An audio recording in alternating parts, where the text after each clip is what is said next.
खोया हुआ शहर। खैबर पख्तूनख्वा के घने और रहस्यमय जंगलों के बीच एक ऐसा शहर दफन था जिसका नाम इतिहास की किताबों से मिट चुका था।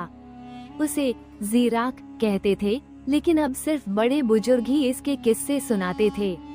कहते थे कि यह शहर किसी जबरदस्त जादू के असर में था। वहाँ के लोग, गलियाँ, महल, सब कुछ एक पल में जम गया था, जैसे किसी दैत्य ने उन्हें जादुई नींद में सुला दिया हो। कामरान को प्राचीन सभ्यताओं का जुनून था। वो पेशावर यूनिवर्सिटी में इतिहास पढ़ाता था, लेकिन उसका दिल हमेशा उन खोए हुए राजों में खोया रहता जो किताबों के पन्नों में बिखरे पड़े थे।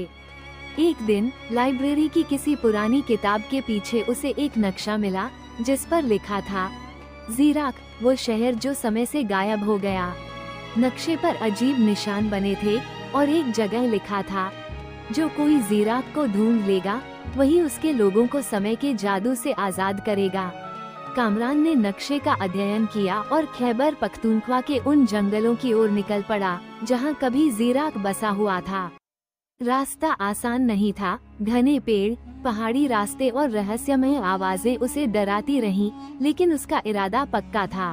3 दिन की खोज के बाद कामरान ने एक ऐसी जगह देखी जहां पेड़ों के बीच पुराने पत्थरों की दीवारें थीं। जैसे ही उसने एक जर्जर दरवाजे को छुआ, एक तेज हवा का झोंका आया और पूरा शहर उसके सामने प्रकट हो गया। सड़कें, घर, बाजार, सब कुछ वैसा ही था जैसा सदियों पहले था, लेकिन सब कुछ खामोश था।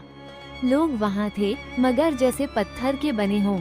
एक औरत ने हाथ में फल थाम रखा था, एक बच्चा दौड़ता हुआ जम गया था, यहाँ तक कि हवा में उड़ते पक्षी भी मूर्तिवत ठहरे हुए थे।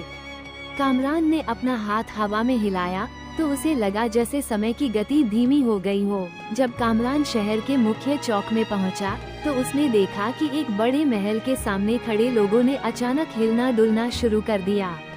वे उसकी ओर देखकर मुस्कुराए और जोर जोर से चिल्लाने लगे, वह आ गया है, वह आ गया है, जिसका हमें इंतजार था। एक बुजुर्ग आगे बढ़ा और कामरान के पैर छूकर बोला, हमने सैकड़ों साल इंतजार किया। हमारे जादूगर ने कहा था कि एक अजनबी हमें इस जादू से मुक्त करेगा। आप ही हमारे राजा हैं। कामरान हैरान रह गया। उसने पूछा, ये सब कैसे हुआ? तुम लोग यहाँ कैसे फंस गए? बुजुर्ग ने बताया कि सैकड़ों साल पहले ज़ीराक एक खुशहाल शहर था। यहाँ के राजा ने एक ताकतवर जादूगर को नाराज कर दिया था, जिसने गुस्से में पूरे शहर पर ऐसा जादू कर दिया कि समय ही रुक गया।